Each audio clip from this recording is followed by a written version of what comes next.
Merci pour ce temps de parole. Donc moi, je suis Kevin Barré, chercheur contractuel à cheval entre le Muséum d'histoire naturelle de Paris et l'Université du Luxembourg. Et je vais donc vous présenter les principaux résultats issus du projet intitulé donc que j'ai porté avec différents collègues, hein, c'est un travail collectif, au sujet de la régulation intelligente des éoliennes, un dispositif gagnant-gagnant basé sur des algorithmes d'optimisation du compromis entre production d'énergie et risque de collision avec la faune volante.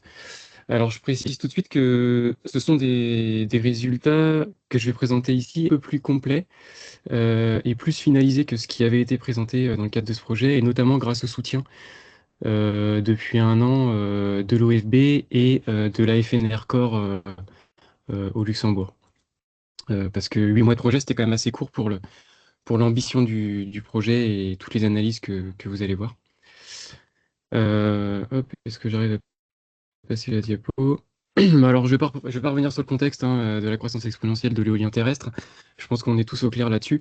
Pareil sur les impacts, les grands types d'impacts sur la faune volante, voilà, qui sont très étudiés. On a d'un côté les mortalités, de l'autre les pertes d'habitat euh, liées à différents facteurs.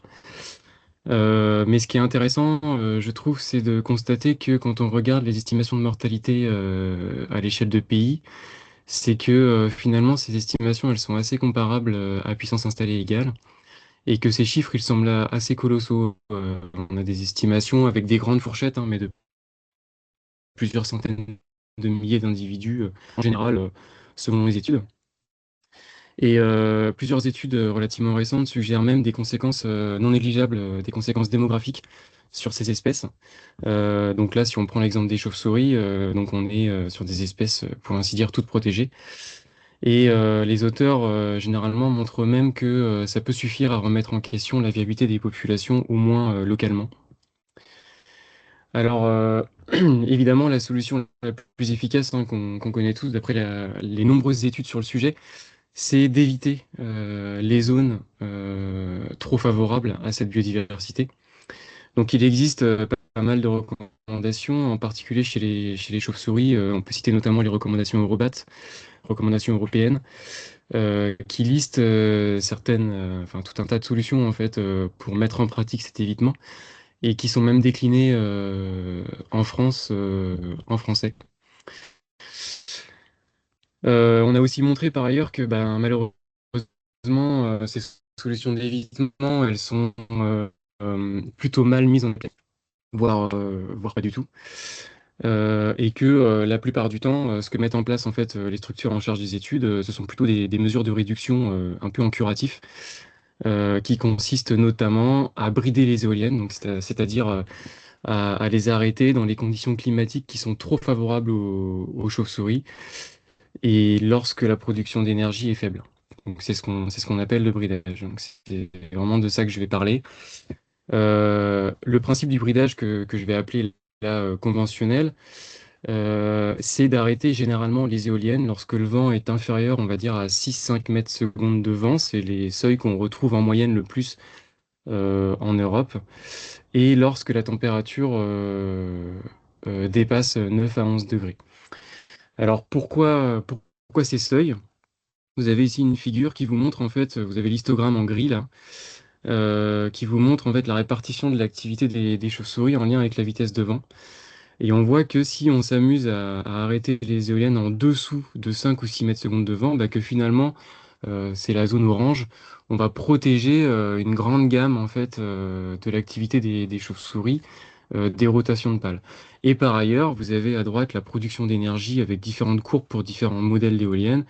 Et donc on voit que finalement, la zone orange dédiée à l'arrêt des éoliennes ne va pas faire perdre grand-chose en énergie. Donc l'idée étant de trouver ce juste milieu. Le problème de cette approche, c'est qu'elle a une efficacité très variable et qui va la plupart du temps nécessiter d'importantes pertes de production si on veut obtenir un très haut niveau de protection et de réduction des mortalités. Donc ça a été montré dans des études assez récentes. Néanmoins, on a deux autres types de bridage un peu plus sophistiqués qui existent. D'un côté, le bridage acoustique, qui est la même chose qu'un bridage conventionnel que je viens de vous présenter, mais en cumulant un critère de détection d'au moins un passage de chauve-souris dans la demi-heure qui précède l'instant auquel on s'intéresse. Et d'un autre côté, le bridage algorithmique multifactoriel, qui à ce jour porte en fait une seule étude publiée par moi-même. Et cette étude, elle suggère une supériorité en fait des algorithmes de bridage par rapport aux techniques de bridage conventionnelles.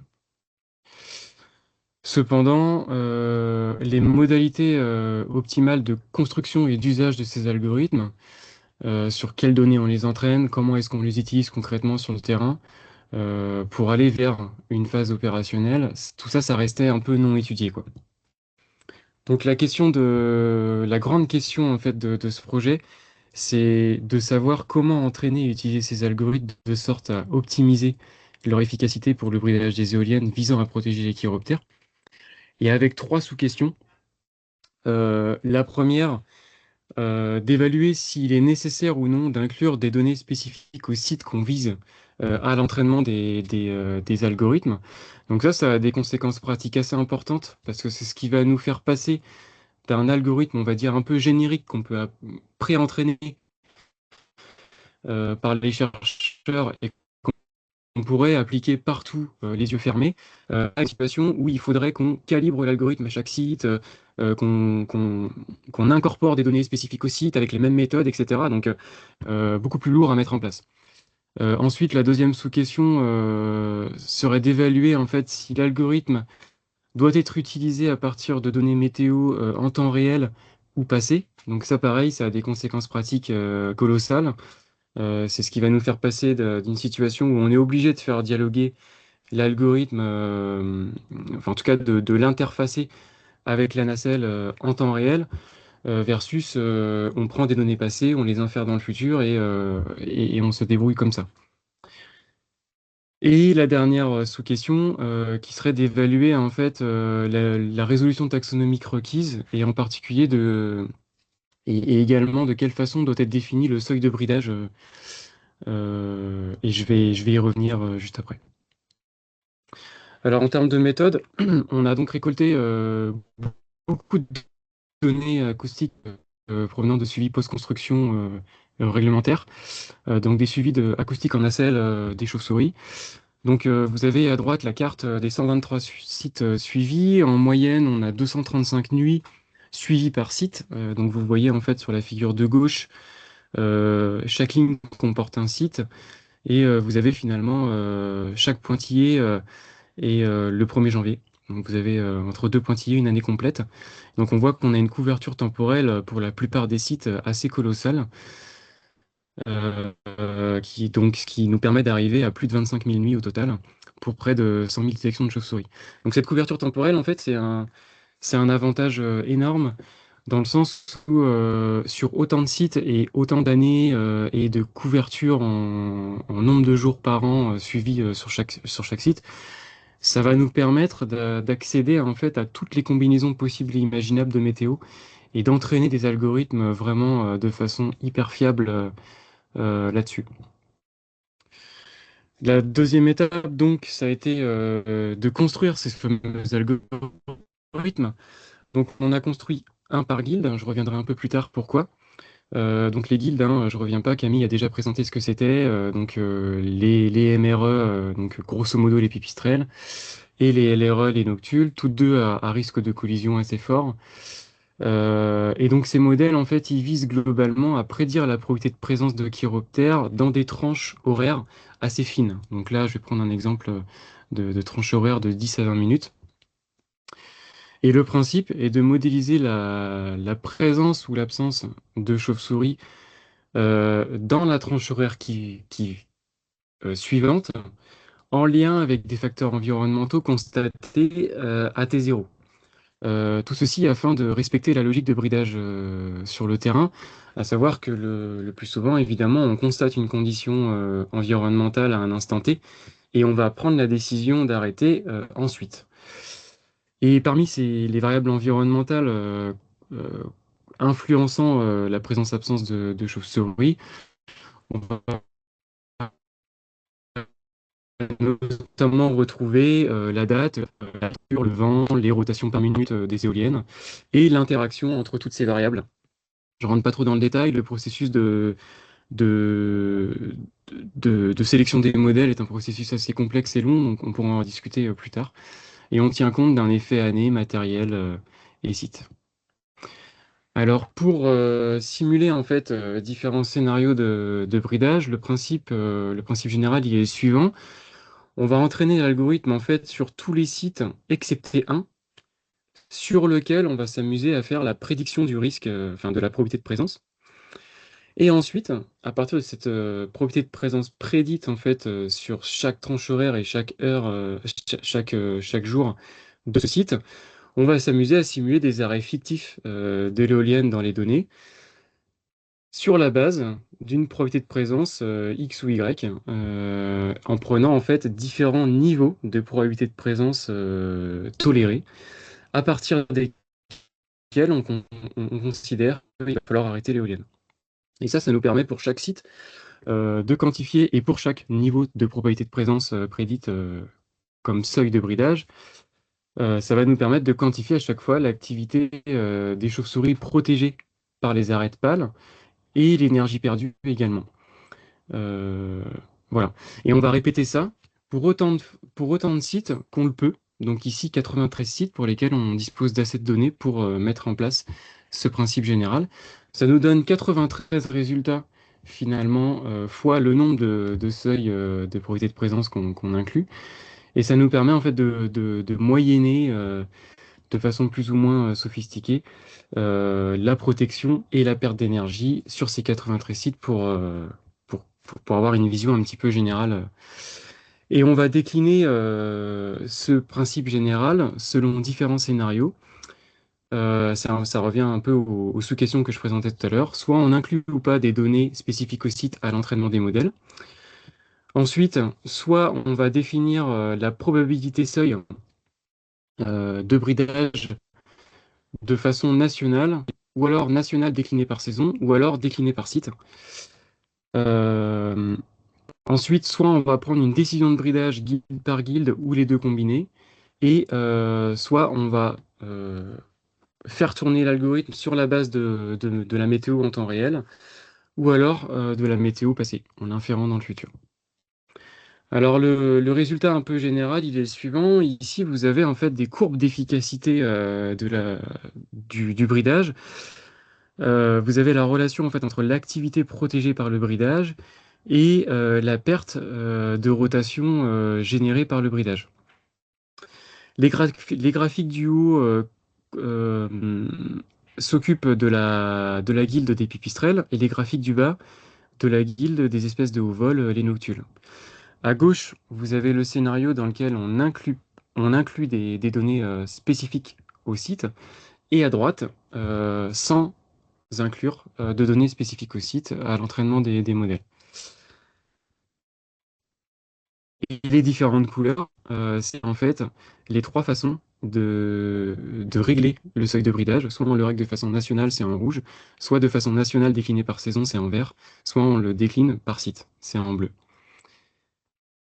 Tout ça, c'est un peu compliqué, mais ce qu'il faut retenir, c'est qu'en fait, tous les scénarios sont très proches, si on caricature un peu, et en particulier que la méthode d'entraînement des algorithmes la plus simple, donc c'est-à-dire qui ne nécessite pas d'inclure des données spécifiques au site à l'entraînement des modèles et qui utilise un seuil de bridage un peu universel national, bah, cette façon de faire là, elle produit au moins d'aussi bons résultats, si ce n'est mieux, que les autres méthodes. Donc ça a des conséquences pratiques vraiment non négligeables parce que ça facilite complètement le transfert de l'outil sur le terrain. Et ce résultat un peu général, là en fait je vous parlais de l'efficacité d'un point de vue vraiment très général, mais on peut aussi aller chercher des niveaux de protection bien spécifiques. On peut prendre par exemple les niveaux de protection de 90% et de 95% et puis s'amuser à regarder ce que ça génère comme perte d'énergie. Et ce qu'on constate, C'est que par exemple, si on souhaite protéger 90% de l'activité de ces deux guildes-là, les pertes d'énergie annuelles sous-jacentes seraient de 7,6% pour les noctules et 5,2% pour les espèces de pipistrelles. Et on sait aussi que on peut retrancher 35% de ces pertes si on limite le bridage à la période principale d'activité des chauves-souris, à savoir avril-novembre, sans modifier par ailleurs la protection globale. Ce qui nous ferait basculer, en fait, dans tous les cas, en dessous de 5% de perte d'énergie. Alors, donc là, je vais te présenter des résultats un peu guilde par guilde. Donc, c'était important d'entraîner les modèles guilde par guilde parce qu'en fait, ils réagissent pas du tout de la même façon aux facteurs météo. Donc, on gagne en puissance, en fait, à entraîner séparément. Maintenant, je me suis posé la question de si on combine les guildes, qu'est-ce qui se passe? Est-ce qu'on va perdre beaucoup plus d'énergie et est-ce que finalement, tout en sachant que on doit protéger les deux guildes finalement. Et donc là, la règle de bridage, elle est la suivante, c'est on fait comme si on allait brider guilde par guilde, mais on met en place le bridage dès lors que l'une des deux est considérée à risque. Et le résultat, il est super intéressant parce qu'il montre que on perd pas plus d'énergie que le maximum qu'on perd pour une des deux guildes. Donc ça, c'est une super nouvelle parce que on s'attend voilà, à un outil plutôt acceptable quoi, en termes de perte d'énergie. Ensuite, quand on regarde les différentes façons d'entraîner les modèles, soit enfin, d'utiliser les modèles, soit sur la base de météo en temps réel, soit de météo Excuse- passée. Pardon, Ouais, excuse, je te j'arrive coupe. au bout du temps. C'est juste qu'il n'y a plus beaucoup de temps, en fait. Tu as déjà dépassé. Ouais, ça marche. Ok, ok. Bon, je Désolée. termine. Il doit me rester 1 ou 2 minutes là. Désolé, c'est un peu dense. Donc là, le résultat au sujet des types de météo, en fait, il nous dit que il vaut mieux utiliser l'algorithme sur la base de météo en temps réel. Donc ça, c'est pas une très très bonne nouvelle parce que c'est la solution la plus complexe à mettre en œuvre. Ça nécessite d'interfacer les algorithmes en temps réel, donc ce qui suppose des solutions techniques plus complexes. Donc les enseignements généraux, c'est que déjà, une recommandation pratique sur la façon d'entraîner et d'utiliser les algos. Il y a des éléments qui n'ont jamais été étudiés finalement jusqu'ici. Elle bouscule aussi un peu les idées reçues sur la nécessité de calibrer ou non le bridage au site qu'on vise. Et les résultats sont globalement quand même encourageants pour un transfert en outil de terrain. Alors, le cadre simulatif, en fait, bien qu'il soit sur des données empiriques, ça reste quand même moins convaincant pour les parties prenantes qu'un test terrain qui implémente l'algorithme. Et donc, on va justement mettre en place, avec le soutien de l'algorithme, un test terrain en 2027-2026. Et les quatre grands messages clés, je finis là-dessus, c'est que d'une part, les algorithmes ils semblent capables de très haut niveau de protection des chauves-souris tout en engendrant des pertes énergétiques a priori convenables. Parmi l'éventail des possibles utilisations, la plus simple à mettre en place est au moins aussi efficace que les plus complexes. Les algorithmes devront, comme je le disais, être utilisés plutôt avec une météo en temps réel, incitant à un dialogue permanent avec la station en nacelle. Donc, ce qui sous-entend finalement de construire une solution technique avec les turbiniers et ingénieurs SCADA pour interfacer l'algorithme. Voilà, désolé d'avoir dépassé. J'avais pas vraiment répété le diaporama.